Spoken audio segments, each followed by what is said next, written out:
저는 사실 오늘 제일 눈에 띄었던 뉴스가 바로 이거였습니다. 패스트푸드점에서 계엄을 모의했냐 2위부터 만나볼게요.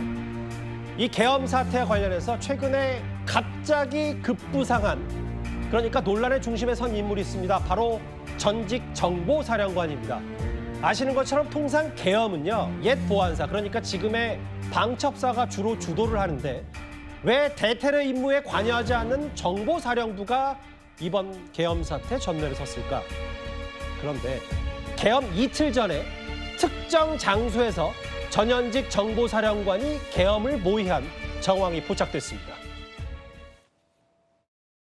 정보사는 원체 비밀스러운 부대이기 때문에 일반 군인 장군들도 정보사의 실체를 잘 몰라요. 평상시는 북한에 대한 정보라든가 북한과 관련된 공작, 암살 등 아주 그러한 비밀스러운 일을 하잖아요. 노상원 장군 같은 경우는 정보사에서 잔뼈가 굵었고 정보사령관도 했고 청와대에서 경호실에서 차장까지 원스타트 했었고요. 이런 메커니즘을 누구보다도 잘 아는 인물이고 김용현 장관하고 친하다 보니까 핵심적인 역할을 했다는 제보들이 많이 있습니다. 노 전 사령관이 극우 유튜버의 자료를 건네면서 부정선거 관련해서 선관위 서버를 확보하라는 지시를 했다.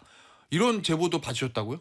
그거는 이미 11월 달에 부정선거 관련 극우 유튜브를 이것만 잘 분석이 되면은 뭐 이렇게 부정선거 이런 걸 확인할 수 있다 서로 주고받았던 것 같고요. 그리고 이제 12월 1일 날 만나서 계엄이 있을 것 같다. 그때 이제 이런 걸 확보할 필요가 있다라고 했는데 그때 이미 계엄 얘기가 나오고 그랬던 거죠. 장군 출신 민주당 김병주 의원의 주장입니다. 시점을 계엄 이틀 전으로 가볼게요. 지난 1일 낮 12시쯤 경기도 안산에 있는 한 패스트푸드점입니다. 저희 채널A 취재 카메라가 잠깐 외경을 담아왔습니다. 바로 이 장소예요. 그냥 보통의 지나가다가 손쉽게 볼 수 있는 패스트푸드점입니다. 여기서 계엄 이틀 전에 저렇게 환한 곳에서 다시 볼게요. 24시간 여는 저 패스트푸드점이네요. 이현정 의원님. 네. 이틀 전이었습니다. 여기서 전현직 정보사령관과 정보사 서력의 A대령, B대령이 중앙선관위에 서버 확보를 지시했다. 해당 패스트푸드점에서요. 이 얘기가 나왔어요. 최근에 아마 그런 기사를 기억하실 겁니다. 군 정보사라는 게 이게 주로 이제 외국에도 많이 나가 있어요. 블랙 요원들이 있습니다. 예. 특히 이제 북한에도 있고요. 그러니까 이 요원들이 이제 이 대북 관련된 정보, 첩보들 입수를 하는데 그 명단이 이게 유출이 돼서 북한 측에서 이 명단을 가지고 있다라는 게 국정원 해커에 의해서 적발이 됐습니다. 그래서 외국에 나가 있는 이 정보사 요원들을 전부 다 소환시켰습니다. 정말 우리의 어떤 중요한 정보 자산들이 다 북한에서 공개가 된 것이죠. 그래서 아주 난리가 한번 난 적이 있습니다. 예. 근데 이 정보사라는 게 주로 이제 정말 대북 정보를 주로 그렇죠. 수집하는 아주 특수한 임무를 가진 그런 정보사입니다. 자, 그런데 저는 이 과정에 보면 일단 예비역이라고 하지만 일단 민간인이 있지 않습니까? 그렇죠. 왜 민간인이 이 계엄령 발동에 관여를 했는 것인지 저는 정말 이거는 이해할 수 없는 일이라고 보여져요. 그러면 이분이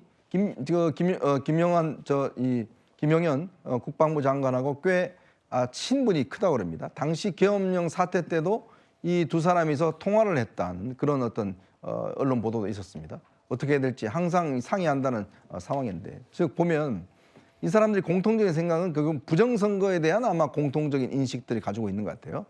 그래서 이 정보사령관이 지금 이제 여기서 회동을 했고 아마 구체적인 이제 선관위에 들어가서 뭘 확보할지 뭐 등등에 대한 아마 논의를 했고, 저는 여기 또 하나 이제 이해할 수 없는 부분이 이 정보사의 산하의 HID라는 게 있습니다. 특수부대잖아요. 특수부대입니다. 사실은 이제 주로 요인 암살 등을 전문으로 하는 특수부대인데 예. 지금 현재 나오고 있는 보도에 따르면 이 특수부대 요원들 한 30명, 이 30명 중에서는요 현역도 있고 예비역도 있다고 그래요.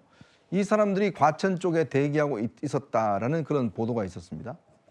자, 그렇다면 도대체 현역인 지금 정보사도 문제가 되는데 왜 전직 정보사령관이 이 계엄이란 중요한 국가적 기밀을 다루고 이걸 논의하고 또 거기에 있는 HID 요원들을 왜 동원하는 것인지. 이 HID 요원들은요, 기본적으로 이 정말 요인 암살, 뭐 대테러 이런 것들 하는 정보부서인데 예. 이거하고 계엄령하고 무슨 상관입니까? 저는 그래서 이 부분이 이번 계엄 사태에서 가장 제가 의문을 품고 있는 그 지점입니다. 왜 노상원, 이분이 박근혜 전 대통령 때 정보사령관을 했거든요. 맞아요. 근데 왜 이분이 지금 이 상황에서 민간인이 여기에 개입했으며 왜 HID가 동원됐는지 이 부분은 아마 수사를 통해서 철저히 밝혀야 될 겁니다. 사실 장소가 주는 그 특징 때문에 뭔가 혹해서 그렇지 사실 왜 아무리 과거 예비역 그 정보사령관이라고 하더라도 왜 민간인이 저런 역할을 했냐. 패스트푸드점 이 계엄 이틀 전에 노상원 전 정보사령관의 한 인터뷰 내용은 그랬습니다. 얼마나 다급했으면 선관위부터 제일 먼저 투입 지시했겠냐. 선관위가 부정선거 증거 없앨까 봐 그랬다. 또 다음 한번 볼까요? 전직 그 정보사령관의 얘기. 아무리 자기가 노력을 하고 진정성 있게 해도 실제인지 조작인지 제대로 여론이 나오는 건 아닌 것 같다. 그 이도학 의원님. 이 얘기는 정보사 수사팀이 아예 계엄 선포 이후에 부정선거 의혹을 제대로 한번 해봐서 뭐 서버 폭발을 막기 위해 먼저 갔다. 뭐 이런 얘기를 하는 것 같아요. 그러니까 처음부터 저거는 계획되어 있었다라고 봐야 되고요. 대통령이 그런 말을 했죠. 2시간짜리 세상에 그런 내란이 2시간짜리 내란이 있습니까? 그런데 저거는 2시간 동안 국회의에서 그것이 제한됐던 것이지 예. 사실은 그것이 국회 권능에 의해서 제한되지 못했었다라고 한다면 저거는 쭉 갈 수밖에 없었던 사안이에요. 결국 선관위의 서버부터 시작해서 이 많은 것들이 저들의 어떤 이 공작에 의해서 다 이제 다 까발려졌겠죠. 근데 물론 까발려질 건 별로 없습니다. 왜냐하면 전산 조작이라고 하는 거 저것은 아무리 봐도 이 제3자의 시각으로 봐도 제4자의 시각으로 봐도 저것은 온당하지가 않거든요. 그리고 실제로 무슨 의혹이 있는 것처럼 만들어내려고 했었을 수는 있었겠습니다. 그럼에도 불구하고 저 노상원 정보사령관 역시 저는 예. 대통령과 김용현 국방부 장관과 함께 뭔가 극우적인 유튜브를 함께 보는 모임의 일원이 아니었을까 생각될 정도로 저런 사람이 어떻게 이 대한민국 국군의 정보사령관까지 했었는지에 대해서 예. 도무지 이해할 수 없는 측면이 있고요. 저런 것들도 사전에 다 준비됐었다라고 하는데 예. 실제적으로 저런 것들이 이제 이행됐었다라고 하면 정말 이 대한민국 자체가 코미디로 그냥 끝날 그런 판입니다.